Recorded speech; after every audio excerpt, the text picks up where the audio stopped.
মির্জা ফখরুল কইছে জনগণ গণভোট বুঝে না, সনদও বুঝে না। তো বুঝানোর দায়িত্বটা কার? না বুঝলে পলিটিশিয়ানদের। তো আপনি পারেন না কেন বুঝাইতে? আপনি বুঝান নাই কেন? জনগণ গণতন্ত্র কারে বলে বুঝে, বাংলাদেশি জাতীয়তাবাদ কারে বলে বুঝে? উনি জিজ্ঞাসেন কাউরে? সাধারণ জনগণের কথা বাদ দেন, বিএনপির একজন কর্মী সমর্থকরা জিজ্ঞেস করে দেখেন তো কি উত্তর পান। এর মধ্যে দেখলাম জয়নুল আবেদিন ফারুক গণভোটের না ভোট দেওয়ার আহ্বান জানাইছে। দেখেন এই নিরেট বেকুবড়ে আপনি কি বলবেন? হুদাই পলিটিক্স করে, পলিটিক্সের বোঝে না, পলিটিক্স করতে আসছে। এমপি মনিত মন্ত্রী মিনিস্টার হয়ে যায়, হুইপ হয়ে যায়। তার দল কি জুলাই সনদের বিরোধী? তার দল তো লাফাইতে লাফাইতে গিয়ে জুলাই সনদে সাইন করে এসেছে। গণভোট তো হবে জুলাই সনদের উপরে, মানে সে যেইটাই সাইন করে এসছে তার উপরে গণভোট হবে। এরা দেখেন দেশ চালানোর খায়েশ করে। আচ্ছা, তর্কের খাতিরে ধরে নিলাম বিএনপি জুলাই সনদের বিরুদ্ধে, তারপরে ধরেন গণভোট হয়েছে এবং জুলাই সনদ বিরোধীরা মানে বিএনপি আর আওয়ামী লীগও তো জুলাই সনদের বিরোধী, তারা না ভোট দিছে, ফলে গণভোটে না জিতে গেছে। তাইলে রক্তে লেখা জুলাই সনদের পরিণতি কি হবে? আমি কই না যে বিএনপি বড়, তাই তার নিজেই নিজে মারে। বিএনপি যখন না ভোটের ক্যাম্পেইন করবে তখন নিজের নিজেই কেমনে মারবে সেটা বুঝে নিতেছে। আসেন আগে একটা বিষয় একটু খোলাসা করে নি। আমার তো শত্রুর অভাব নাই, শত্রুরা বেশিরভাগই মূর্খসোদা। তাই মূর্খসোদারা এসে বলবে জুলাই সনদকে ফালতু কইছে এ পিনাকি কয়দিন আগেই। আজ জুলাই সনদ প্রেমে গদ গদ হইছে। আমি এখনো মনে করি জুলাই সনদ ফালতু। এইটা আমরা বিপ্লবের পরে যে রাষ্ট্র তৈরি করতে চাইছিলাম, অন্তত আমি চাইছিলাম, সেটা করতে পারবে না। কিন্তু একটা দেশের সব রাজনৈতিক দল আলাপ আলোচনা করে এটা পর্যন্ত আগাইছে, সেটা একটা মূল্য আছে না? আমি চিটাগাং যাইতে চাই, গাড়ি চড়িছি, গাড়ি এসে কুমিল্লাত নষ্ট হয়ে গেল, তা আমি কি যাইতে পারিছি চিটাগাঙে? পারি নাই। গাড়িটা কি ফালতু? ফালতু। কুমিল্লা পর্যন্ত আসছি, সত্য আসছি, এটা কি ফেলাই দিতে দিয়ে ঢাকার দিকে রওনা দিব, নাকি চান্সে থাকবো অন্য গাড়ি চেয়ে চিটাগাঙের দিকে যাবো? চিটাগাঙের দিকে যাবো তো, বোঝা গেছে। জুলাই সনদ হ্যাঁ ভোট পাইলে ভালো, রাজনৈতিক দলের সমঝোতা জনগণ মাইনে নিছে, এটা বোঝা যাবে। আর যদি না ভোট পায় তাইলে জনগণের আকাঙ্ক্ষাকে রাজনৈতিক দল ধারণ করতে পারেনি, এটাই বোঝা যাবে।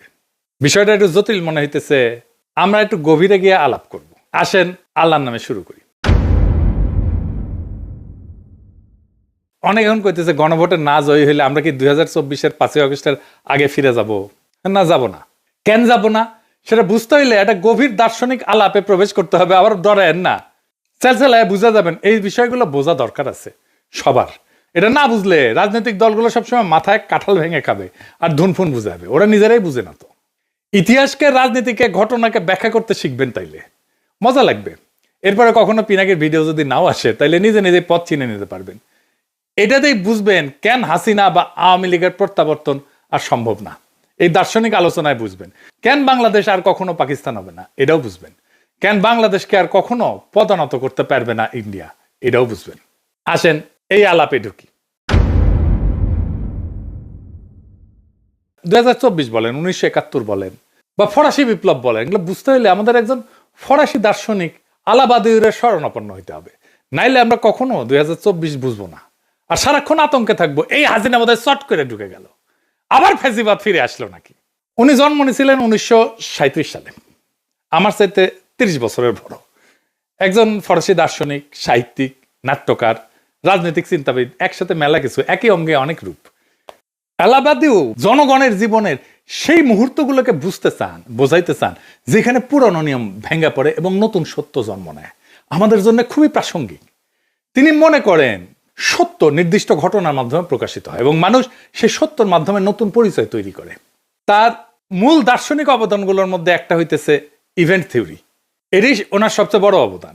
তিনি বলেন যে সমাজ সাধারণত স্থিতিশীল অবস্থায় থাকে, এটাতে উনি বলছেন বিইং। হাসিনার আমলে যখন সবাই মনে করতেছিল আর কিছু হবে না, হাসিনা না মরা পর্যন্ত ক্ষমতায় থাকবে, সেইটা হইতেছে বিইং। কিন্তু হঠাৎ কিছু মুহূর্ত আসে যখন আগে সব নিয়ম ভেঙে যায়, এটাকে বলেন উনি ইভেন্ট, এবং নতুন সত্য তৈরি হয়। আর যারা সেই সত্যকে ধারণ করে তারা হয়ে ওঠে সাবজেক্ট। চারটা ধারণা: বিইং, ইভেন্ট, ট্রুথ, সাবজেক্ট। এটাই উনার দর্শনের কেন্দ্র। কঠিন লাগতেছে? লাগারই কথা, আমারও কঠিন লাগেছিল, বুঝতে মেলা সময় গেছে। আচ্ছা, আরো একটু বুঝাই বলতেছি। হ্যাঁ, বিইং বা অস্তিত্ব বা স্থিতাবস্থা, এটা বলতে বোঝায় যে যে অবস্থায় সবকিছু চলতে থাকে সেখানে নিয়ম, অভ্যাস, রীতি, ক্ষমতা সব স্থির হয়ে থাকে, সেখানে সত্য প্রকাশ পায় না, সেখানে মানুষ নিজেদের গভীর সম্ভাবনাকে চেনে না। আমরা কি করতে পারি, আমাদের পক্ষে কি করা সম্ভব, মানুষ বুঝতে পারে না। যেমন হাসিনার শাসন যে টিকবে না, এটা অনেকে বুঝতে পারে নাই। এটি স্থিতাবস্থা। এটা যারা দেখতে পারে, যারা বলে হাসিনা টিকবে না, তারা তাদেরকে উপহাস করছে। এইটাকে স্বাভাবিক চলমান অবস্থা বলে, যেখানে পৃথিবী যেমন আছে তেমনই থাকবে। এই অবস্থায় মানুষ এবং সমাজ নিজেদের সীমাবদ্ধতা আর শক্তি নিয়ে সচেতন না, তার মধ্যে পরিবর্তনের কোনো আকাঙ্ক্ষা জাগে না, শুধু চলিচ্ছে চলিচ্ছে আর চলিচ্ছে।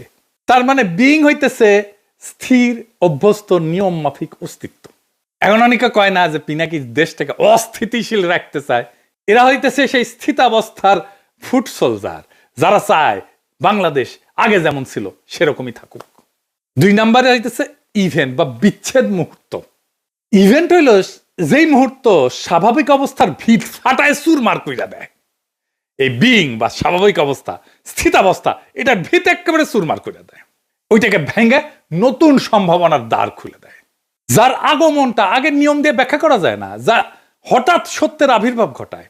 তাই ইভেন্ট আসলে একটা বিচ্ছেদ, এটাকে উনি বলছেন রাপসার, ভেঙে পড়ে, যেখানে পৃথিবী আগের মতো থাকে না, বাংলাদেশও আগের মতো নাই 2024-এর অগাস্ট বিপ্লবের পরে। এই ইভেন্টে হঠাৎ সত্যের উদ্ভব ঘটায়, পুরানো নিয়ম থেকে বিচ্ছেদ ঘটায়। 2024 সেই ইভেন্ট, সেই রাপসার, সময়ের গর্ভ থেকে চিৎকার করে রক্তস্নাত হয়ে জন্ম নেওয়া নতুন সময়। এরপরে আসে ট্রুথ। এই ট্রুথ মানে সত্য না, এই ট্রুথ হইল ইভেন্ট থেকে জন্ম নেওয়া এক নতুন সম্ভাবনা, এক নতুন নীতি, এক নতুন দিশা, যা সেই স্থিতাবস্থার পুরনো নিয়মকে চ্যালেঞ্জ করে, যা ধীরে ধীরে বাস্তবতাকে পরিবর্তন করতে পারে। তার মানে ট্রুথ একটা পথ, যা ইভেন্টের ভিতর থেকে উঠে আসে এবং ধীরে ধীরে পৃথিবীকে নতুনভাবে প্রকাশ করে। ট্রুথ হইতেছে ইভেন্ট থেকে জন্ম নেওয়া এক নতুন সম্ভাবনার পথ। এরপরে আসে সাবজেক্ট। সাবজেক্ট হইতেছে সেই ট্রুথ বা সেই সত্যের ধারক, মানুষ, জনতা। বাদিউ বলেন যে মানুষ জন্মগতভাবে সাবজেক্ট না, সাবজেক্ট হয়ে উঠতে হয়। ইভেন্টের সত্যকে গ্রহণ কইরা ট্রুথের প্রতি বিশ্বস্ত থেকে নতুন পথকে রক্ষা এবং এগিয়ে নিয়ে পুরনো বিইং এ ফিরে না যাওয়াটাই হইতেছে সাবজেক্টের কাজ। এই সাবজেক্ট ট্রুথের বাহক, বাংলাদেশের মানুষ এই সাবজেক্ট। এখন তার ভিতরে একটা নতুন চেতনার উন্মেষ হইছে ইভেন্টের ফলে, তার ভেতরে একটা সত্য জায়গা উঠছে, সে জিনিসের সম্ভাবনা জানে, সে এই ইভেন্টের বিপ্লবের সত্যকে ধারণ করে এবং তার ভিতর দিয়ে নতুন বাস্তবতা তৈরি করার চেষ্টা করে। সাবজেক্ট সবসময় ইভেন্টের সত্যকে নিজের দায়িত্ব হিসেবে গ্রহণ করে। 4টা ধারণা সম্পর্কে আবারও এডিটর সাহেব পাশে লিখে দেন। অস্তিত্ব বা বিইং, যে অবস্থায় আমরা চুপচাপ চলি। 2 নাম্বার ইভেন্ট, যা সেই অবস্থায় ফাটল ধরায়, রাপচার ঘটায়, ভেঙ্গে ফেলে, যা বিপ্লব 2024-এর। ট্রুথ, যে নতুন দিশা সেই রাপচার থেকে, ইভেন্ট থেকে জন্মায়। সাবজেক্ট, যে মানুষ সেই নতুন দিশাকে ধারণ করে এগায় যায়। এক বাক্যে যদি বুঝায় বলি, অস্তিত্বের নীরব স্থবিরতার মধ্যে হঠাৎ ঘটে যাওয়া বিপ্লব থেকে যে নতুন সত্য জন্ম নেয় এবং যে জনগোষ্ঠী সেই সত্যের প্রতি বিশ্বস্ত থাকে, সেই পরিণত হয় সাবজেক্টে। তাহলে জুলাই সনদের নৈতিক ভিত্তি কি, ইভেন্ট নাকি ভোট? বাংলাদেশ একটা নতুন কালপর্বে প্রবেশ করছে, সেখানে জুলাই সনদ উত্থিত হয়েছে বিপ্লব থেকে, ইভেন্ট থেকে। তাই জুলাই সনদ গণভোটে হাইরা গেলেও তার বৈধতা হারায় না। জুলাই সনদ হইতেছে জনগণের উত্থানে জন্ম নেওয়া নতুন ভিত্তিনীতি। এটা ভোটে জেতা দিয়ে তৈরি হয় না। এই ভিত্তিনীতি তৈরি হয় ঐতিহাসিক ঘটনাবলী, উত্থান, জনক্ষমতা, সামাজিক রূপান্তর এবং সম্মিলিত দাবির ভিত্তিতে। বিএনপি বলে না সংসদে যে সবকিছু ঠিক করব, ভোটে সবকিছু ঠিক হবে না। ভিত্তিনীতি তৈরি হয় বিপ্লবে, অভ্যুত্থানে, জনগণের আকাঙ্ক্ষায়, গণ আকাঙ্ক্ষায়, ভোটে না। জুলাই সনদ ঐতিহাসিকভাবে জন্ম নেওয়া নতুন ভিত্তি চুক্তি। ভোট তার বৈধতা বাড়াইতে পারে বা কমাইতে পারে, কিন্তু বাতিল করতে পারে না। জুলাই সনদ কোনো দলীয় প্রতিশ্রুতি না যে ভোটে হারলে বাতিল হয়ে যাবে। এটা হইল বর্ষা বিপ্লবের রাজনৈতিক ফল, জনসম্মতির উপরে লেখা দলিল, 25টা রাজনৈতিক শক্তির সই করা কাঠামো, ইতিহাসে জন্ম নেওয়া নতুন ভিত্তি। এইটা এক্সট্রা কনস্টিটিউশনাল সত্য মুহূর্ত। এইগুলোর কারণে জুলাই সনদ একটা ভিত্তিনীতি অস্থায়ী হইতে পারে, এটা গণভোটে স্থায়ী হবে। আর যদি গণভোটে না ভোট পায়, তারপরেও একটা নতুন সত্য উত্থিত হবে, সেটা আমরা আসব। এইবার আসেন আর একটা বিষয় দিয়ে একটু এটা বুঝে দেখি। আরেকজন দার্শনিকের আলোচনা একটু বুঝে দেখবো। এখন কইবে আমার ক্ষুদ্র ভাতার ভগিনা আজকে দর্শন দিয়ে একেবারে ভাগাভাগি করে ফেলছে, মাথার উপর দিয়ে যাইতেছে না, মাথার উপর দিয়ে। আমি জানি অনেকেই বুঝতেছেন। আসেন আর একটা বিষয় বুঝে দেখি, সেটা বৈধতা, জনবৈধতা। ভোট নিয়ে চিল্লাইতেছে না বিএনপি, এইটার বিরুদ্ধে তো তত্ত্ব দাঁড় করাইতে হবে, দার্শনিক বোঝাপড়া পরিষ্কার করতে হবে। আসেন সেটা বুঝে দেখি। কার্ল স্মিথ বলে একজন জার্মান দার্শনিক ছিলেন। ওনার সবচেয়ে বিখ্যাত ধারণা বা বিখ্যাত উক্তি হইতেছে, sovereign is he who decide the exception. ইংরেজি যেহেতু কইছে ঠিকই কইছে, তাই না? মানে যে ক্ষমতা সংকট পরিস্থিতিতে, মানে এক্সেপশন বলতে উনি সংকট পরিস্থিতি বলছে, তাই বলতেছেন উনি যে ক্ষমতা সংকট পরিস্থিতিতে চূড়ান্ত সিদ্ধান্ত নেয় সেটাই প্রকৃত সার্বভৌম ক্ষমতা। আর একটু বুঝে দেখি, খুব চমৎকার একটা বিষয়। কিন্তু সংবিধান ভেতরে নিয়ম সাধারণ সময় চলে, কিন্তু সংকট এলে সংবিধান কাজ করে না, নিয়ম কাজ করে না, সিদ্ধান্তই রাজনীতিকে নির্ধারণ করে। সেই সংকটময় মুহূর্তে নেওয়া সিদ্ধান্তই সংবিধানের গভীর দুর্বলতা এবং সীমা উন্মোচিত করে। এটাই স্মিথের ডিসিশনিজম বা সিদ্ধান্তমূলক তত্ত্ব। তাই যদি না ভোট পড়ে, তাইলে স্মিথের সেই ডিসিশনের মতোই সংবিধানের ভেতরে থাকা লুকানো দুর্বলতা, সীমা, দ্বন্দ্ব প্রকাশ করে দেবে। এটাকে বলা যেতে পারে সংবিধান যে ভুয়া সেটা উন্মোচন করে দেবে। এই সংবিধানের ভুয়াত্ব সাধারণ সময় ঢাকা থাকে, না জিতলে সংবিধানের সেই অমীমাংসিত বিরোধগুলো উপরে উঠে আসবে, তার ভুয়াত্বগুলো উন্মোচিত হয়ে যাবে। কোন দ্বন্দ্বটা সামনে আসবে? জনগণ বনাম দলীয় এলিট, কনস্টিটিউয়েন্ট পাওয়ার বনাম কনস্টিটিউয়েট পাওয়ার, মানে জনসার্বভৌমত্ব বনাম দলীয় আধিপত্য, অতীতের সেন্ট্রালাইজ রাষ্ট্র বনাম জুলাই উত্থানের দাবি করা নতুন কাঠামো, সংবিধানের পুরনো ভাষা বনাম রাজনৈতিক বাস্তবতা। সংবিধান সাধারণ সময়কে নিজেকে সম্পূর্ণ দেখাইলেও স্মিথের মতে সংকটে তার আসল দুর্বলতা প্রকাশ পায়। আমাদের প্রিয় সলিমুল্লাহ খানের প্রিয় দার্শনিক আছে লাকা, উনি একটা কথা বলেন, জুইসাস বাংলায় সরাসরি মানে হইতেছে স্বাধীন, তীব্র, অপ্রতিরোধ আকাঙ্ক্ষা, নিজের অস্তিত্বের পরিপূর্ণতা নিষিদ্ধ বা দমন করা আনন্দ, ইচ্ছার মুক্তি, অতি নিয়ন্ত্রণের বিরুদ্ধে স্বাধীনতার বিস্ফোরণ। রাজনীতিতে জুইসাস বলতে বোঝানো হয় জনগণের নিজস্ব তীব্র ইচ্ছাশক্তি, দমন করা রাজনৈতিক আকাঙ্ক্ষার প্রকাশ, স্বাধীনতার অনুভূতি, রাষ্ট্রশক্তির উপরে নিজেদের নিজস্ব ক্ষমতার দাবি, যা কোনো দল, সংসদ, নিয়ম দিয়ে পুরোপুরি নিয়ন্ত্রণ করা যায় না। না ভোটের যদি জয় হয়, তাহলে জনগণের সেই তীব্র ইচ্ছাশক্তির জয় হবে, জুইসাসের জয় হবে। জনগণ না ভোট দেওয়ার অর্থ হচ্ছে আমি তোমার ঐক্যমত কমিশনে বসে লেখা সংস্কার কমিশন দিনা, অর্থাৎ জনগণ নিজেরাই সিদ্ধান্তের উৎস। জনগণের আকাঙ্ক্ষা আর দলীয় বোঝাপড়া এটা পৃথক। জনগণ সংবিধানের উপরে কনস্টিটিউয়েন্ট পাওয়ার হিসেবে, সার্বভৌম ক্ষমতা হিসেবে আত্মপ্রকাশ করবে না ভোটের মাধ্যমে। তাইলে হ্যাঁ ভোট দিলে জুলাই সনদ জনগণের ভোটে বৈধ হবে, না ভোট দিলে জনগণের ভোটে সংবিধানের সীমা উন্মোচিত হবে। সংবিধানের সীমা বিষয়টা আর একটু বুঝেনি, তাছাড়া বিষয়টা খুব স্পষ্টভাবে বোঝা যাইতেছে না। একই জিনিস বারবার আসতেছে বলে বিরক্ত হয় না, এই বিষয়টা খুব গভীরভাবে আমাদের বুঝে থাকা দরকার। খুব জটিল বিষয়, কিন্তু এটা না বুঝলে আমাদের মাথায় কিন্তু সবসময় কাঁঠাল ভেঙে খাবে। সংবিধানের গভীর দুর্বলতা বা সীমা বলতে আসলে কি বোঝানো হয়? সংবিধান সবসময় দুইটা স্তরে কাজ করে। কনস্টিটিউয়েন্ট পাওয়ার, পাশে লিখে দেন এডিটর সাহেব, লেখা, নিয়ম, ধারা, প্রতিষ্ঠান। আর কনস্টিটিউয়েন্ট পাওয়ার, জনগণের মূল সার্বভৌম ক্ষমতা। সংবিধানের দুর্বলতা তখনই প্রকাশ পায় যখন লেখা নিয়ম বা কনস্টিটিউয়েন্ট পাওয়ার, যেটা জনগণের আসল ইচ্ছা বা সার্বভৌম ক্ষমতাকে ধরে রাখতে পারে না। মানে হইতেছে আমরা জনগণ যেটা পাই সেটাই সার্বভৌম ক্ষমতা, কনস্টিটিউয়েন্ট পাওয়ার। আর কনস্টিটিউয়েন্ট পাওয়ার সেটা হইতেছে এই জনগণের ইচ্ছা থেকে যেই ক্ষমতা সংবিধানের মাধ্যমে লিখিত হয়। বোঝা গেছে? আমার ইচ্ছাটা হচ্ছে সার্বভৌম ক্ষমতা, লেখালেখিটা হচ্ছে কনস্টিটিউয়েন্ট পাওয়ার। তার মানে সংবিধান যখন আমার জনগণের সার্বভৌম ইচ্ছাকে ধারণ করতে পারে না, ওখানে যেটা লেখা আছে আর জনগণের যেটা সার্বভৌম ইচ্ছা, সেই দুটো এক না, তখনই এই ফাটল তৈরি হয়। এটি সীমা। সংবিধান অনেক সময় রাজনৈতিক বাস্তবতা ধরে রাখতে ব্যর্থ হয়। কখন? যখন রাষ্ট্রযন্ত্র বদলায়, জনগণের রাজনৈতিক আকাঙ্ক্ষা বদলায়, আন্দোলন বা বিপ্লব হয়, পুরনো দল, পুরনো রাষ্ট্র কাঠামো যখন ভেঙে পড়ে, নতুন বৈধতা চায় যখন জনগণ, তখন সংবিধানে পুরনো লেখা সেই নতুন বাস্তবতাকে ধারণ করতে পারে না। এই অক্ষমতা একটা গভীর দুর্বলতা সংবিধানের। সংবিধান কেবল নিয়ম বলে, কিন্তু সংকটে কাজ করার ভাষা থাকে না তার। স্মিথের ভাষায় নিয়ম শুধু স্বাভাবিক সময়ের জন্য, সংকটে সে অক্ষম। নিয়ম স্বাভাবিক সময়ের জন্য, সংকটে সে অক্ষম। সংবিধান স্বাভাবিক সময়ের জন্য, সংকটে সংবিধান না, জনগণের সার্বভৌম ইচ্ছা। তখন সিদ্ধান্ত রাজনীতির আসল চেহারা দেখায়। যখন নির্বাচন ভেঙে পড়ে, রাষ্ট্র ব্যর্থ হয়, শাসক পালায়, হাসিনা যেমন পালাইছে, জনগণ রাস্তায় নেমে আসে, সংবিধান বলে না কি করতে হবে। এটাই ফল্ট লাইন, এটাই সংবিধানের সীমা। সংবিধান দাঁড়ায় থাকে দলীয় ভারসাম্যের উপরে, জনগণের উপরে না। বেশিরভাগ দেশের মতো বাংলাদেশেও সংবিধান রচিত হয় দলীয় সমঝোতায়। শাসক দলই ব্যাখ্যা করে, আদালত রাজনৈতিক চাপের বাইরে না।